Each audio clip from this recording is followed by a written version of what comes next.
మనం వేర్ చేసే బెల్ట్స్ లో ఫార్మల్ బెల్ట్స్ కి క్యాజువల్ బెల్ట్స్ కి డిఫరెంట్ తెలుసా? తెలియదా? అయితే ఈ వీడియో చూడు. జనరల్ గా బెల్ట్స్ లో క్యాజువల్ బెల్ట్, ఫార్మల్ బెల్ట్ అనే 2 బెల్ట్స్ ఉంటాయి. ఫార్మల్స్ మీదకి ఫార్మల్ బెల్ట్, క్యాజువల్స్ మీదకి క్యాజువల్ బెల్ట్ వేర్ చేయాలి.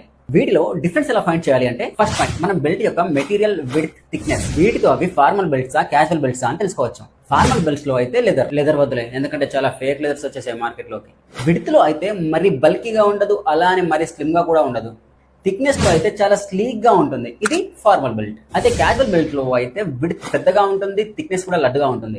అదే మెటీరియల్ లో అయితే లెదర్ ఉంటుంది, పియూ ఉంటుంది, ఫ్యాబ్రిక్ ఉంటుంది, క్యాన్వాస్ లో కూడా ఉంటుంది ఈ క్యాజువల్ బెల్ట్స్ లో. సెకండ్ పాయింట్ లో అయితే బకల్, ఇంకా బకల్ యొక్క సైజ్, వీటితో కూడా చెప్పవచ్చు ఆ బెల్ట్ ఫార్మలా క్యాజువలా అని. ఫార్మల్ బెల్ట్ లో అయితే బకల్ చాలా స్లీక్ గా ఉంటుంది, రెక్టాంగిల్ షేప్ ఉంటుంది, స్క్వేర్ షేప్ ఉంటుంది, ఓవెల్ షేప్ లో కూడా ఉంటుంది. అలాగే క్యాజువల్ బెల్ట్స్ లో అయితే రెక్టాంగిల్ షేప్ ఉంటుంది, స్క్వేర్ షేప్ ఉంటుంది, ఓవెల్ షేప్ కూడా ఉంటుంది, అలాగే సర్కిల్ షేప్ కూడా ఉంటుంది. ఈ మెటీరియల్ ఇంకా సైజ్ కంప్లీట్ డిఫరెంట్ గా ఉంటుంది. ఇలా ఉన్నవన్నీ ఫార్మల్ బెల్ట్స్, ఇలా ఉన్నవన్నీ క్యాజువల్ బెల్ట్స్. ఫార్మల్ బెల్ట్ కి క్యాజువల్ డ్రెస్, క్యాజువల్ బెల్ట్ కి ఫార్మల్ డ్రెస్ మార్చి పెట్టే మీ ఫ్రెండ్ కి ఈ వీడియో షేర్ చేయి. ఇటువంటి మంచి మంచి ఫ్యాషన్ టిప్స్ కోసం మన పేజ్ ని ఫాలో అవ్వు.